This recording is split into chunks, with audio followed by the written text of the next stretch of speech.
Yes, Jenna, I will be having office hours next week. And I might just, I mean, I'll be doing longer than normal office hours. So if multiple people have questions, uh, basically it'll just be like homework and test review.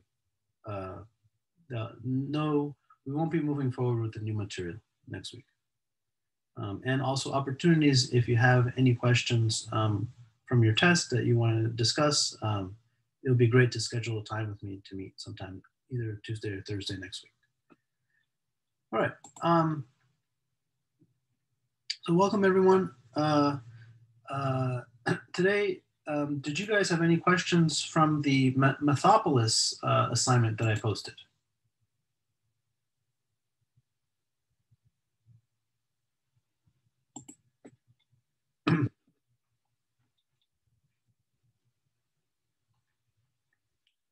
Okay, so maybe today,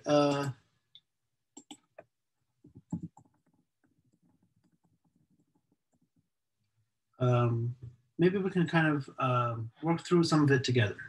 And if you haven't started it yet, it'll be, definitely pay attention to how we do these problems. And then I really recommend working through them on your own, maybe in a few days as well. But yeah, how many of you got a chance to work through them? And it's not, the homework's not due until like April, but there's quite a few problems. So it's good to kind of start, working on these now. Has anybody started working on them? Nice. Okay, one person started so far. A few people. Nice. All right. So yeah, we'll talk a little bit about them, and it's okay if you haven't started. Uh,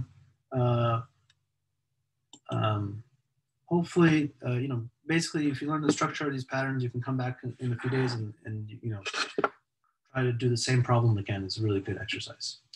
All right. Let me change this here.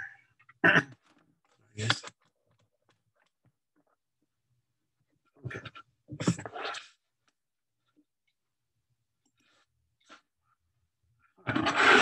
So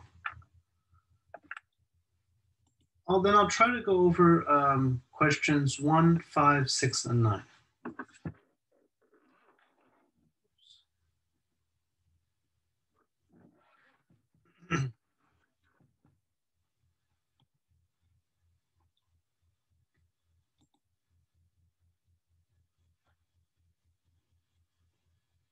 Um,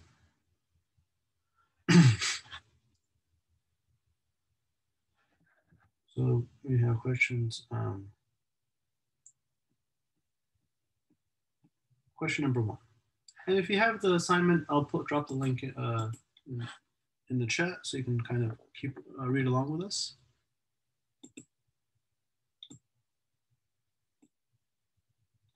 Oh, nice. I have a question here from a student. When does the Khan Academy homework due? I think everything should be due all together. When I said, what was it? Everything all together is due April 3rd.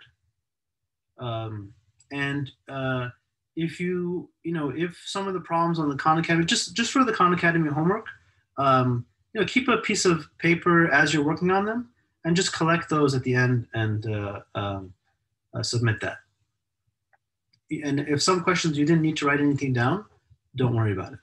That's fine. All right. So I'm going to just drop the Methopolis stuff in the chat. This is to everyone.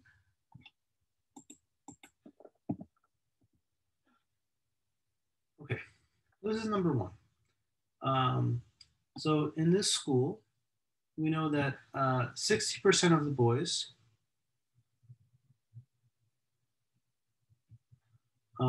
play football.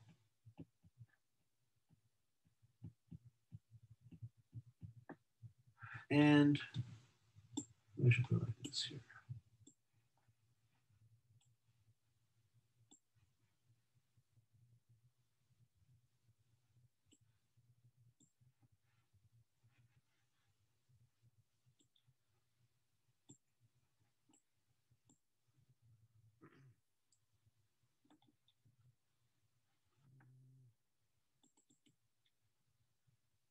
Yeah, 60% play football and 36% play ice hockey.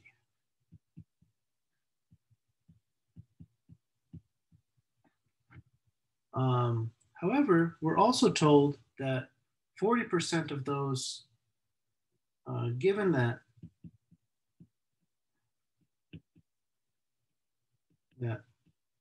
40% of those who play football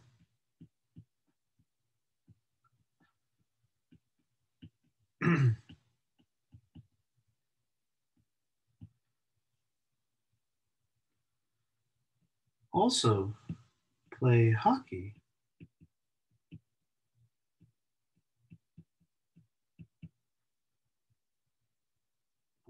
What percent of those who play hockey play football?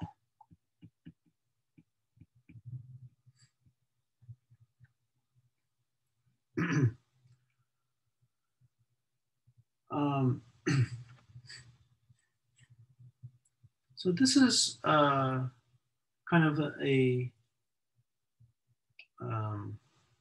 the simplest case of Bayes' theorem. We're really just trying to switch a conditional back and forth.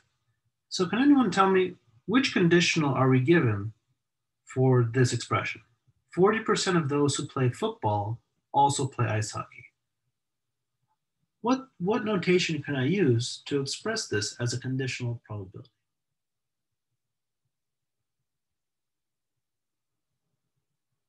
So I'll write over here, just to kind of keep track of the information we have.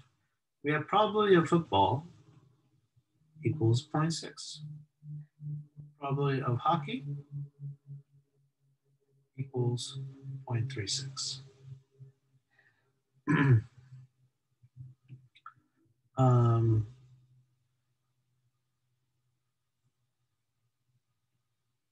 So what is this information? Does anyone know what this one would be? What would be a good notation for it? Which conditional probability is this? And there's really only two possibilities, so you have a 50-50 chance of being right. What do you guys think? Message me, even if you're not sure, or you can just say not sure also if you have no idea. But what would be a good kind of P of blank bar blank? What would you put in those blanks?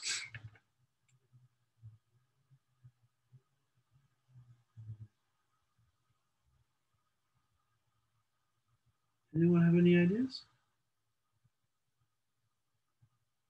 Okay, good. I got so far I got two different answers. I like that. So far I got is it P F given H or P H given F?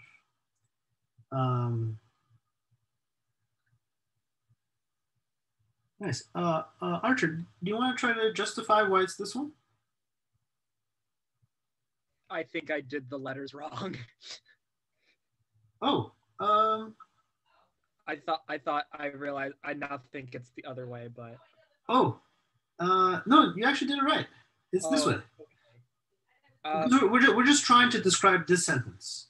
So why is? Oh, okay. That's okay. Yeah. So it's basically like the percent of football players out of the total of hockey. So that's why the F is second, because it's football is the main thing we care about, and then the H is the like sort of denominators for it. Exactly. Good. So so out of the football players, this is our universe. We know that 40% of them play hockey. So now we know that this is 0.4. Okay, so this is very good. Any questions on how I summarize this information so far? All right. So now that we know all this information, how can we put it into action to figure out their overlap? Because that's really the key with these problems. Once you figure out the overlap, then you can figure out basically anything else you want. And our goal is to find out, to solve, we want to solve for this. We want to solve for a P, out of all the hockey players, how many of them play football? But the key is to find, first we want to find the overlap.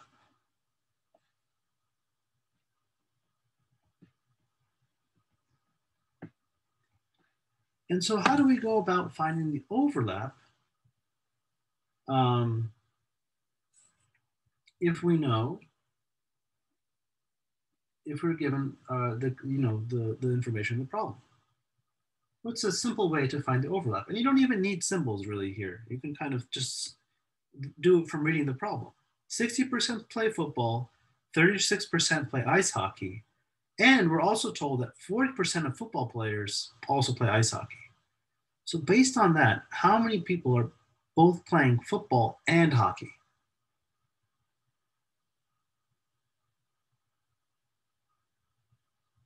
If we're told that,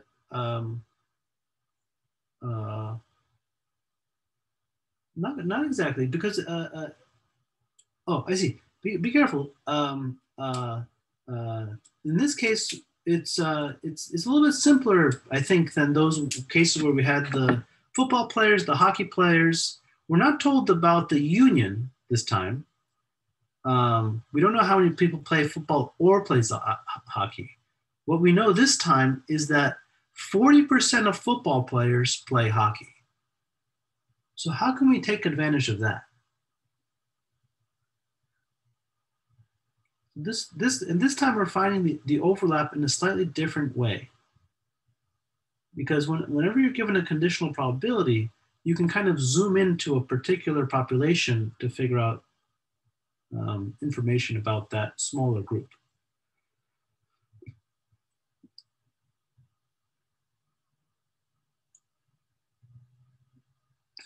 Let me ask you guys this way. Imagine there's 100 students, right? 60 of them play football and 36 of them play ice hockey. And then I told you 40% of the football players also play ice hockey. How many players play both football and ice hockey? Angel, I like your idea. Do you want to share what you said? And we multiply the probabilities. Yeah, which ones?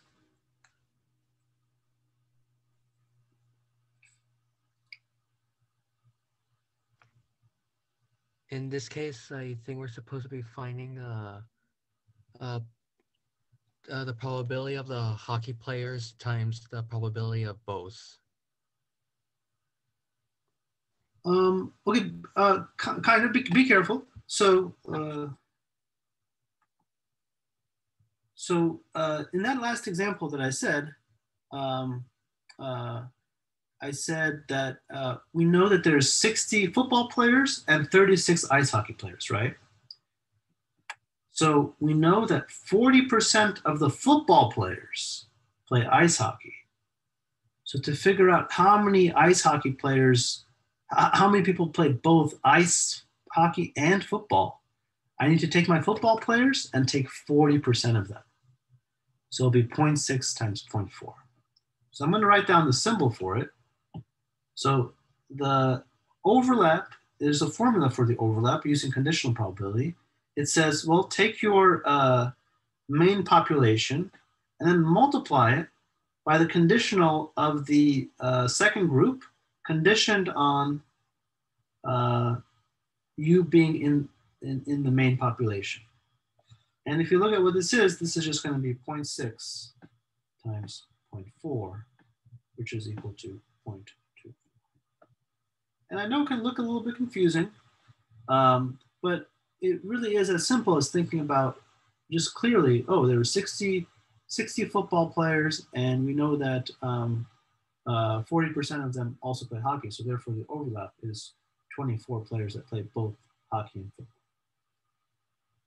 But now that we know this, we can write it the other way, because this is focusing on the overlap. We know that 0.24 divided by, rather, let me write it this way. We know that the probability of playing football, given that you're a hockey player, or a student playing football, given that they are a hockey player, is really the ratio of the number of hockey players, and on the numerator should be the overlap of hockey and football players. And now we have that. We can do 0.24 divided by 0.36. And that simplifies as 2/3.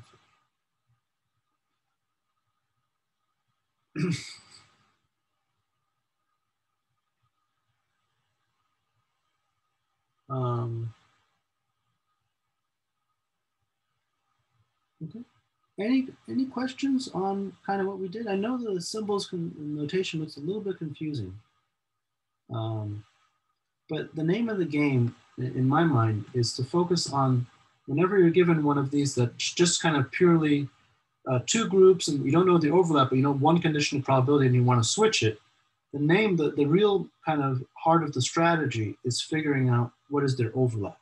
And finding the overlap is not so bad because you're given one group and you're given a conditional probability relating one group of the other. So you can multiply those two to figure out the overall overlap. Any questions? I'm happy to explain any part of this again. Anyone have any questions about it?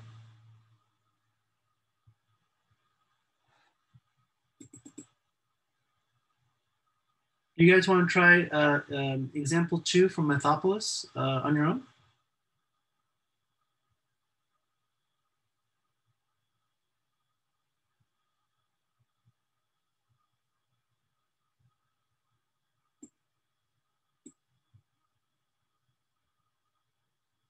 Okay. Yeah. How about I'll let you guys try example 2 just for a few minutes, and then we can kind of you guys can message me what you got, and we can go from there. Okay. Yes. So one student asked, why did I multiply 0.6 times 0.4? So this is a really good question. So one thing you can do with percents, right, is let's say I told you that in this specific example, we know that 60% of the whole population plays football, right? But then we're also told that 40% of football players play hockey. So what I'm doing is I'm taking that 60% and I'm taking 40% of the 60%. And that gives me, because that 40% is in reference to just football players. So 40% of football players. So that's why I'm taking 0.4 times 0.6. And what that gives me is the overlap. That gives me people that play both football and hockey. That's a really, really good question, a really key idea. Did that explain? Okay, cool.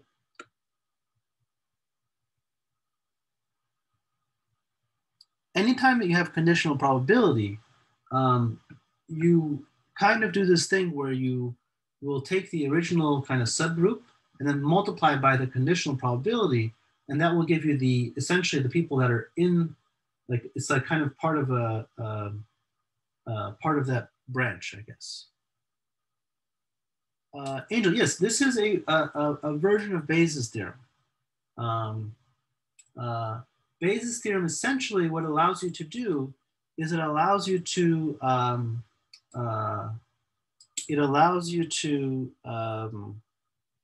reverse the thing in the conditional probability. So if you're given the overall probabilities and the conditional, Bayes' theorem allows you to go backwards.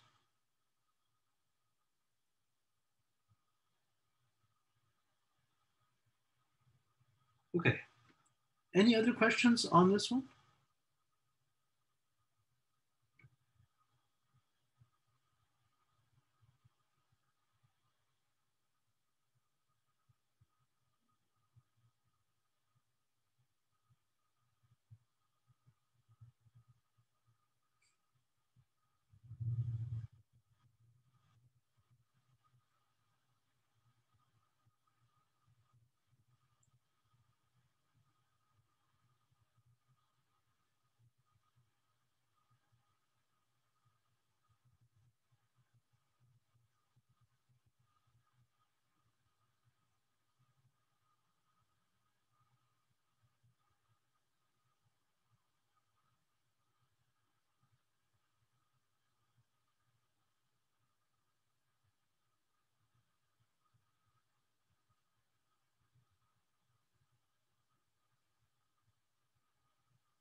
Okay, I'm gonna just kind of, so we're looking at number 2 right now. I'm just gonna write down the question and then I'll wait for you guys to come up with some ideas. And hopefully some people will be willing to volunteer what they kind of came up with.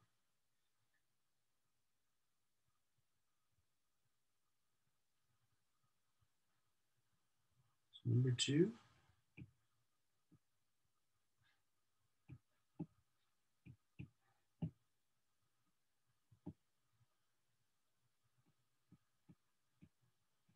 %40 of the students like music and 24% like dance.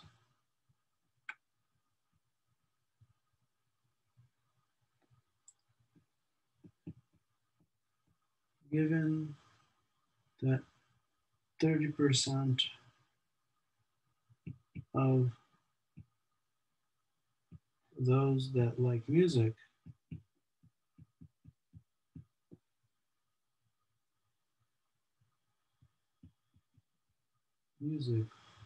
like dance,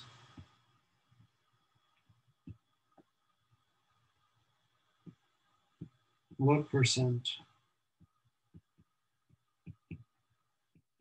of those that like dance like music?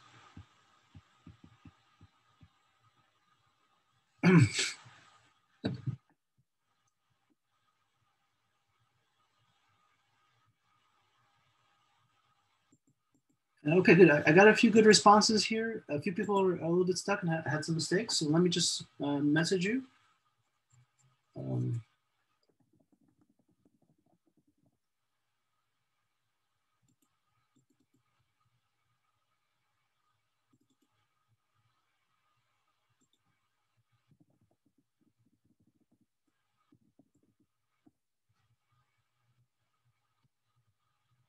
Oh, and then Archer, to submit the Methopolis questions, you just put your work together like on pieces of paper and include it with your Khan Academy scan and just upload the whole thing.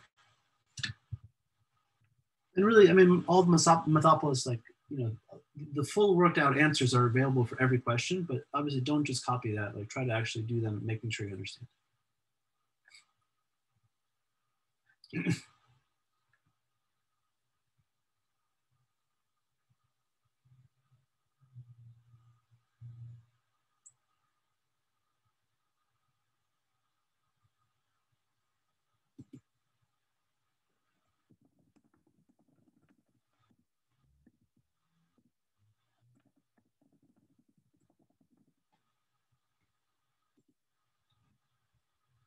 Nice. I found some good mistakes that students made. Very good.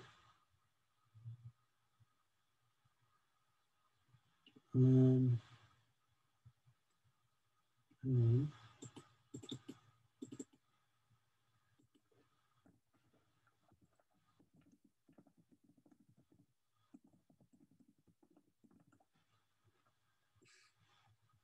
um,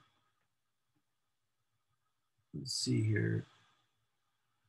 Okay, I got two correct answers so far. Please message me if nice. We got three people. Awesome, guys. Keep it up. I'd like to maybe see two or three more responses. Let me ask if anybody's willing to explain. But yeah, keep working on it. You guys are doing great.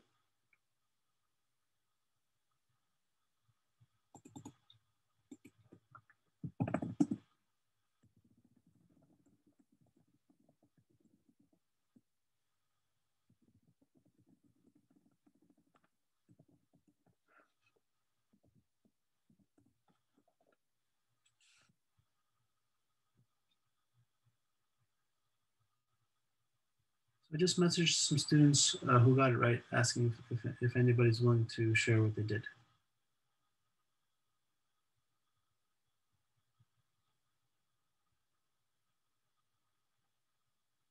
And anybody who needs some help, just let me know.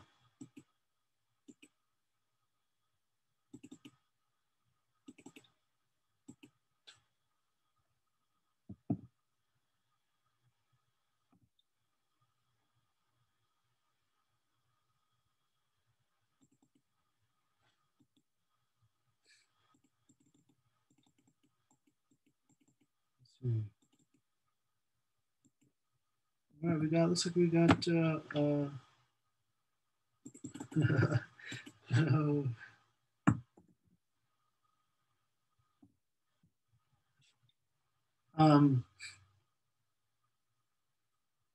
okay. Aiden, do you want to walk us through what you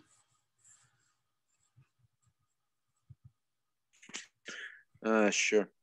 So I ran this problem similarly to how we did the previous problem. Mm-hmm. And so I first wrote down all of the different probabilities. So for the probability of someone who likes music is 0.4, probability of someone who likes dance is 0.24, Mm-hmm. and the probability of someone that likes that likes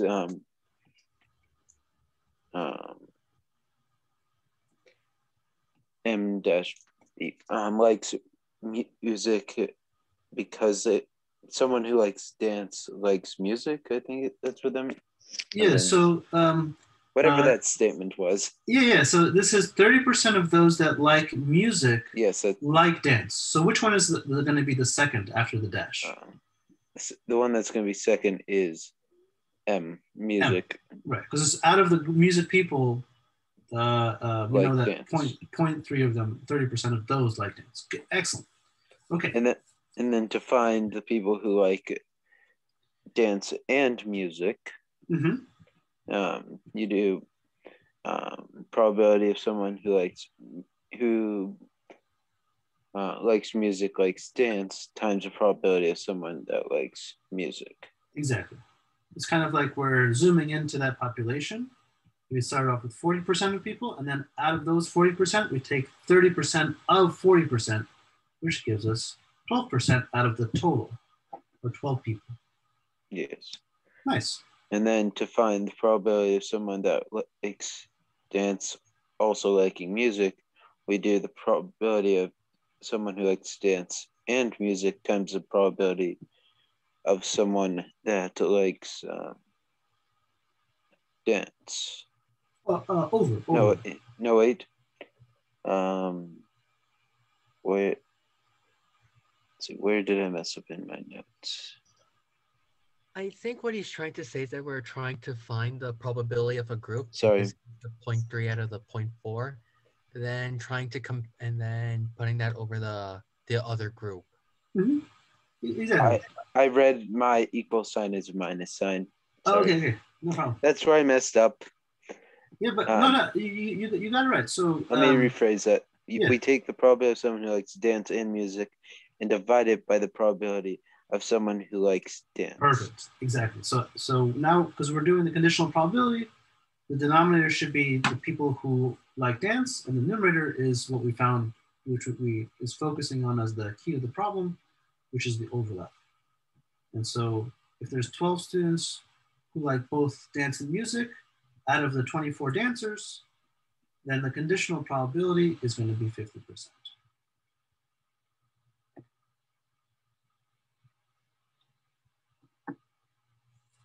Excellent. Okay. Those of you who had some mistake, did you figure out where you went wrong?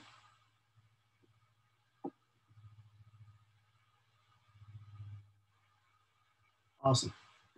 And where did you go wrong?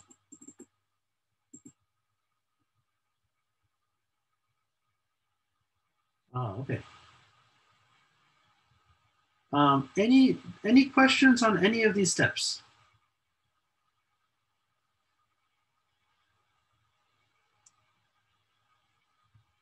All right. Any questions at all? Let's go on to one that involves I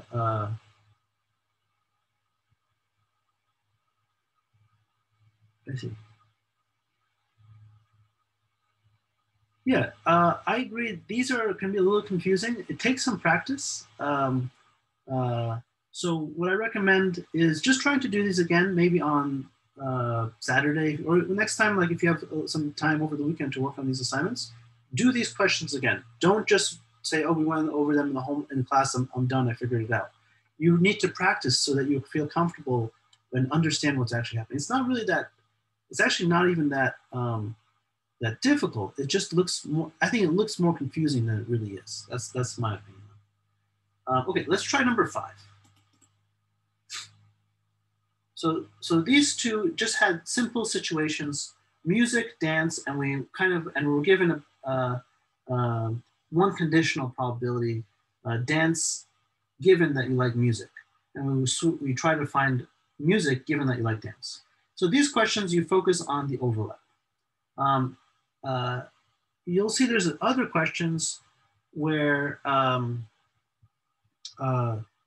you're given more information. You're given information about 2 types of situations and a test kind of, or a situation, a subcase in each kind of situation. So in this case, we're going to draw a tree. So this is number 5.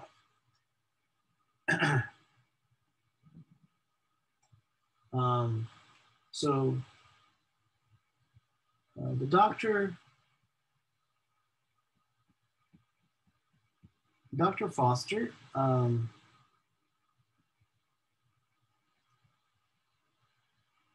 takes his umbrella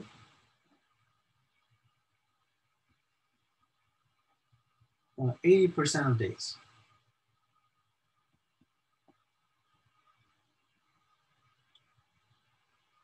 It rains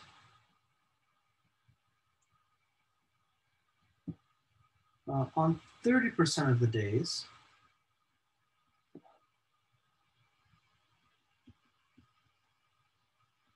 When he remembers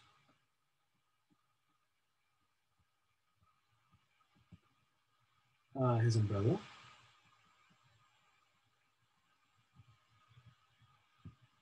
And it rains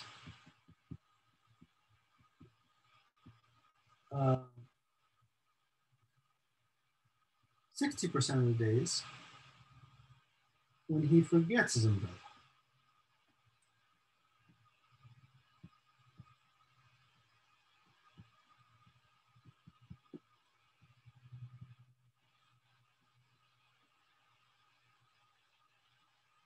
What is the probability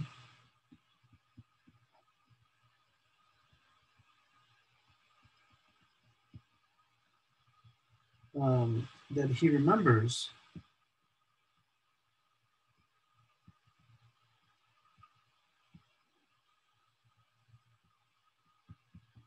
his umbrella when it rains?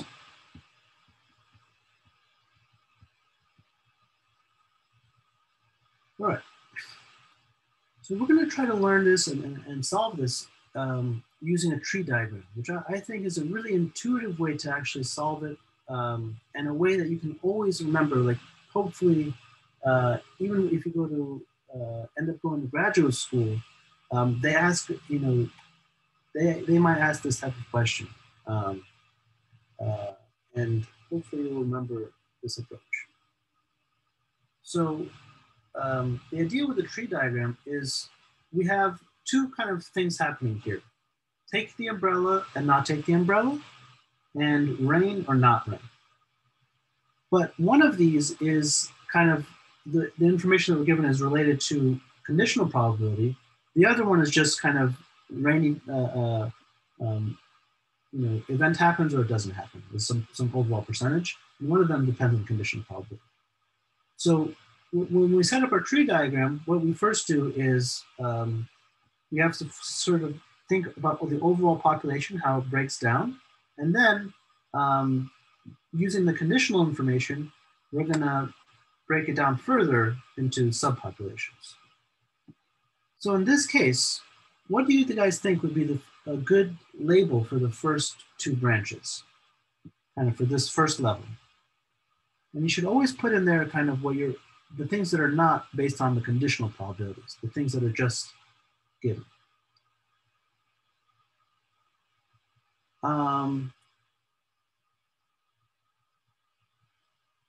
Nice.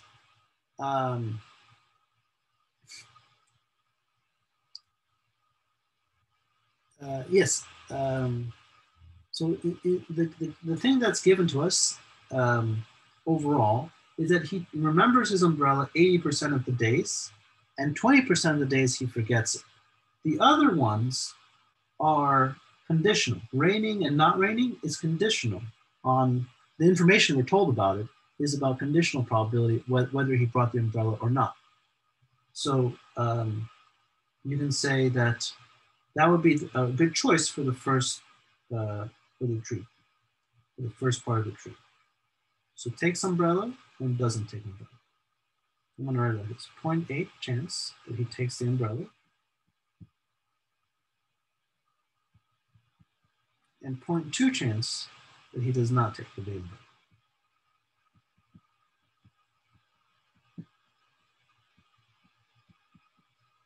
So the first level overall always breaks up the entire population.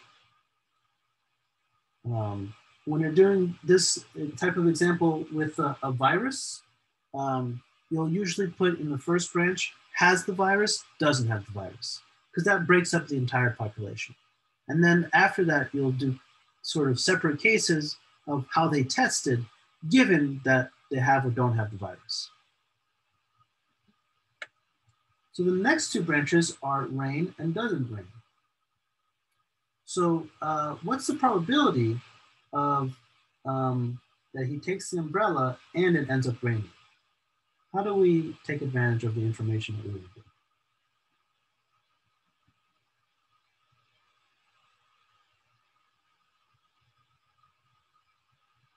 Nice. Lily, you said 0.3. What do you mean there?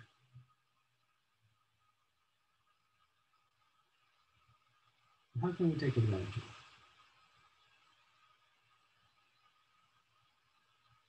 Nice. Yeah, so it rains on 30% of the days when he remembers his umbrella. So over here, you can either write it on the branch here if you want, or on the notes like this. And then that tells us that the overall probability of this entire branch to go travel across the branch, you multiply the numbers. So 30% out of the 80% of days that he takes his umbrella, 30% of those days it rains. So that tells us that overall, out of all the days that he's gone outside, 24% of them have involved him taking the umbrella and it raining. So this is going to be 0.24. And what should we put about for the not rain? For the next branch. What would be a good number to put here?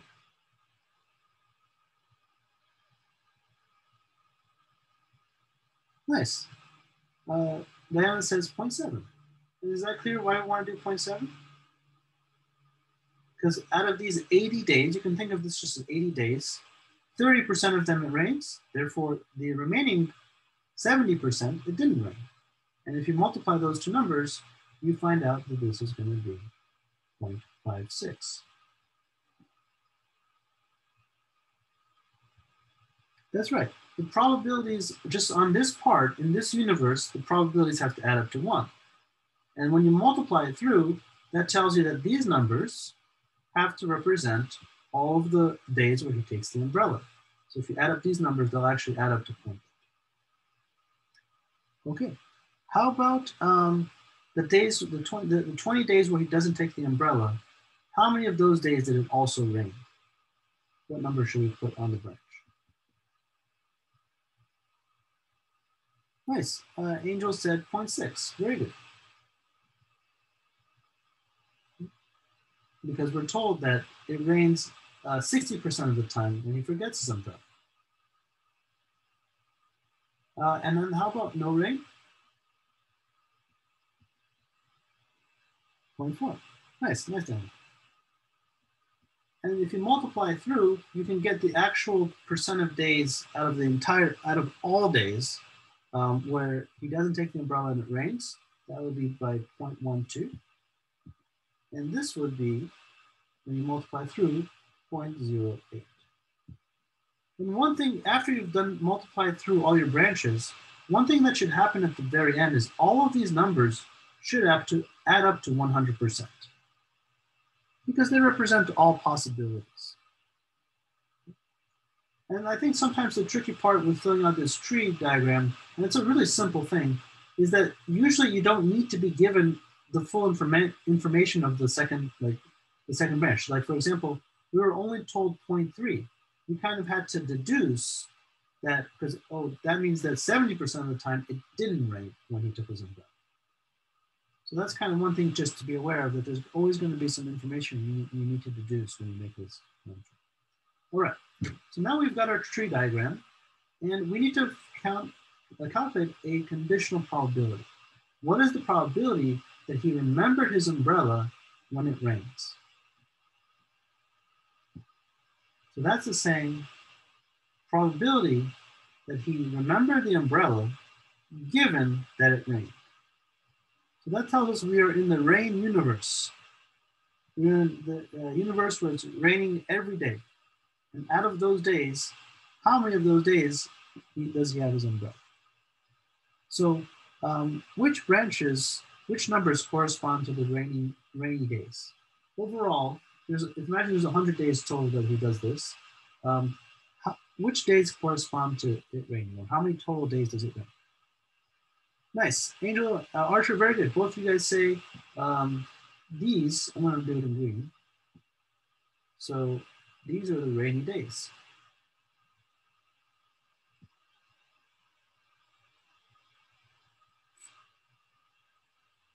So our denominator is going to be probability of the rainy days. And the numerator is probability of umbrella and raining. So we confuse it. The denominator is 0.12 plus 0.24. And what should the numerator be? Then we'll do this, I'm going to color it in green, the denominator. That's the denominator. Those are rainy days. And we want to know what's the chance out of those rainy days, how many days did he take the umbrella? Nice. Angel, what did you say there? I like it. Numerator is 0.24 because it satisfies the condition of it raining and him having his umbrella. Exactly. So the numerator, I'll color it in purple, is just the top branch.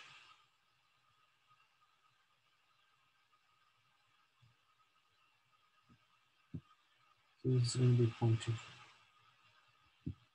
Yeah. And so this is going to be 0.24 over 0.36, which comes out to 0.36. It simplifies as just 2/3.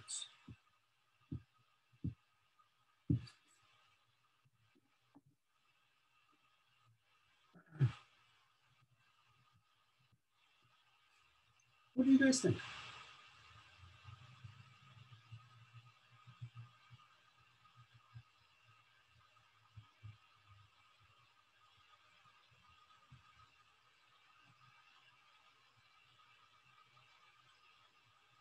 Any questions on this example?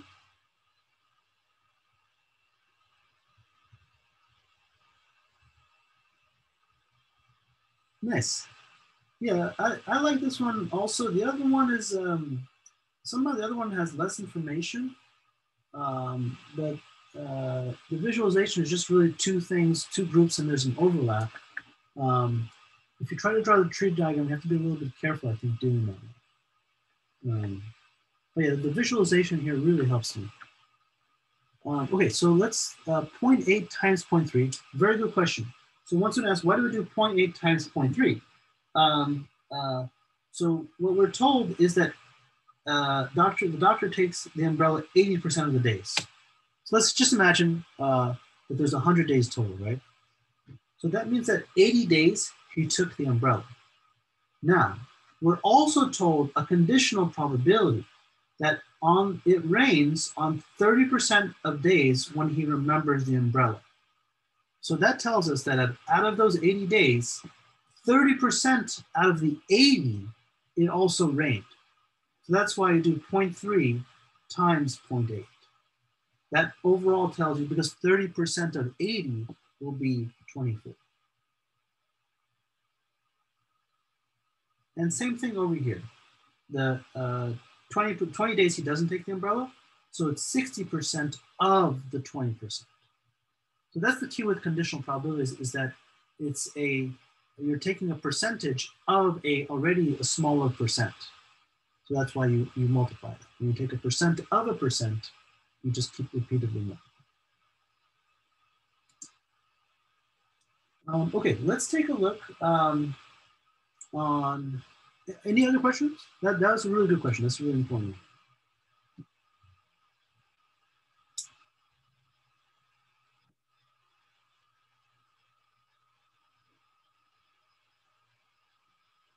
Thumbs up if you feel like, in 2 days you sat down and you just look at this problem.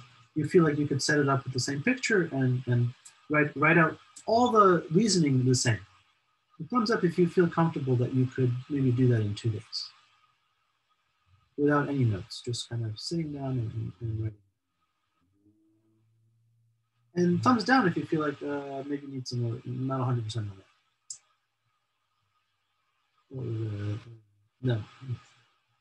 We're good. A few people feel comfortable. Not too many responses though. Yeah, it does take some time to get comfortable with these. Let's try a little bit on the last one. And then next week, I can go over the rest of this lesson.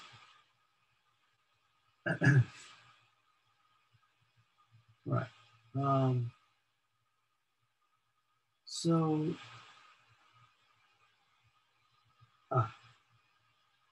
this is a good one. So I'm looking at number 6. You can try to read it over.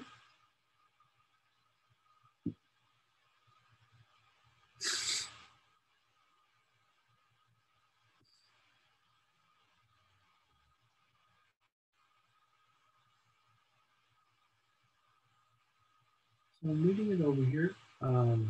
X produces 60% of the output. And Y produces 40% of the output. We know that 2% of X is defective. And we know that 1.5% of Y is defective. And this is really kind of the Bayes' theorem is very powerful because you can kind of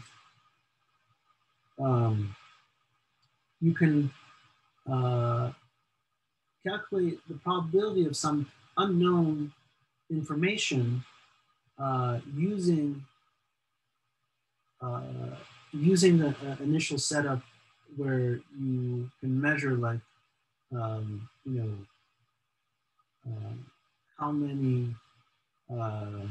many things X makes that are defective and how many things Y makes that are defective, and then you're going to go backwards. You're going to get something that's defective, and you're going to say, oh, where did it come from? So an item was found to be defective.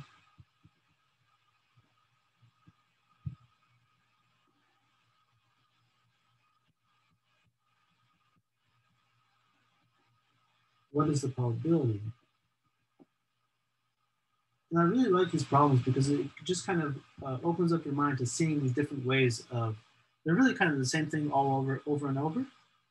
But you see these interesting situations where you're trying to determine the true state of something given the result, the observation of the test.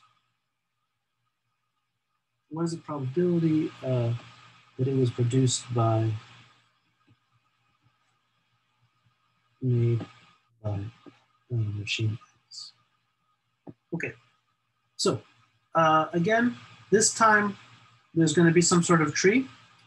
What do you guys think about this tree? What should the first level of the tree be?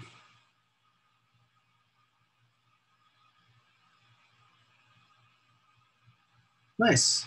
Gabby, what did you suggest? I suggested X and Y. Yeah, exactly. Because we're told, the overall 60% of the output is made by X, 40% is made by Y. So something that totally divides your population, that's going to be the first branch. Keep in mind, you'll see later that you can actually apply Bayes' theorem not just to like a 2 by 2 branch. You can actually apply it to any sort of tree. But the first level is always kind of talking about how you're breaking down the entire population. So X is X, yeah, 0.6 is machine X,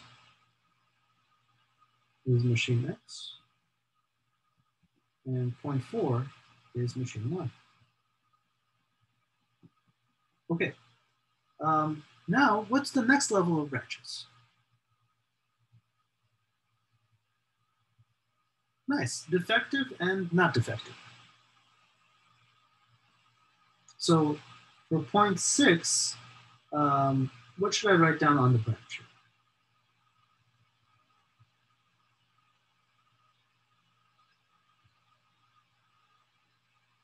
Perfect. Yeah, Dana, what do you suggest writing on this branch?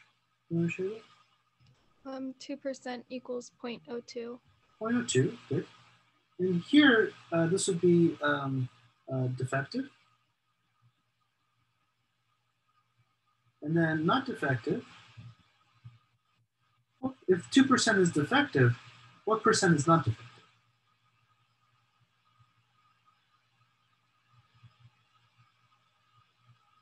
Nice, excellent. This is going to be 0.9. And I recommend now multiplying everything through.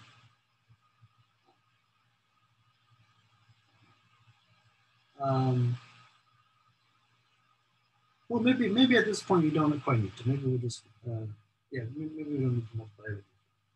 But don't forget that towards the end, that's what we want. And similarly for machine Y, we have 1.5%, so that's going to be 0.015 is going to be defective.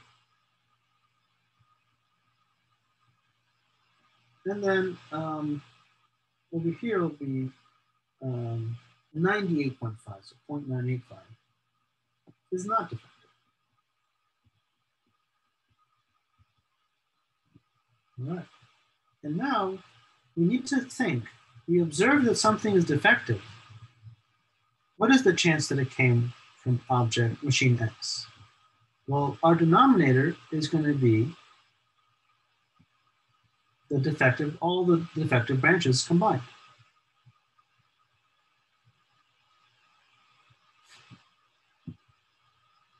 So this branch is 0.6 times 0.02 is, let's see, 1% is going to be 0.06.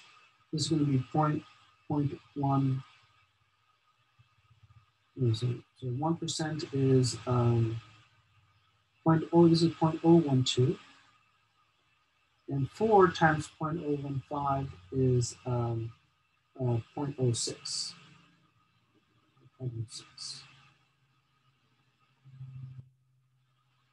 0.006. So our denominator is all the defective branches, 0.012 plus 0.006. And the numerator is the chance that it came from the defective ones that come from machine X. That's going to be 0.012. Look at what this comes out to, it's just going to be 12 over 18. 0.012, right, over 0.018. And this just becomes 2.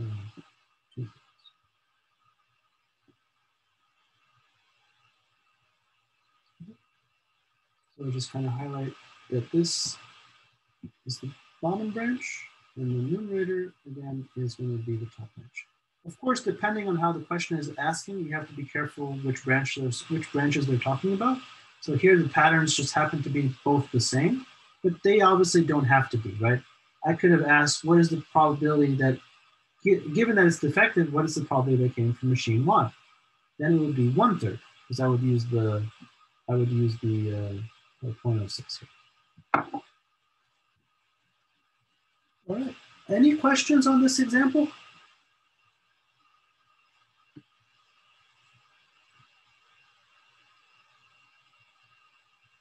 All right, guys. Please work on these over the weekend, especially if you haven't done them yet.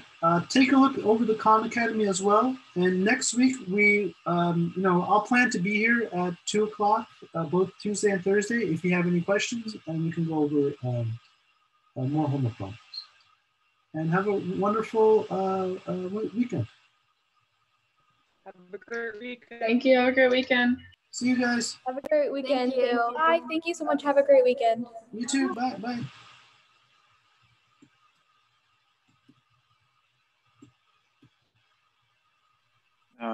I'm just curious. Is it correct that we're not doing spring break? Because I remember we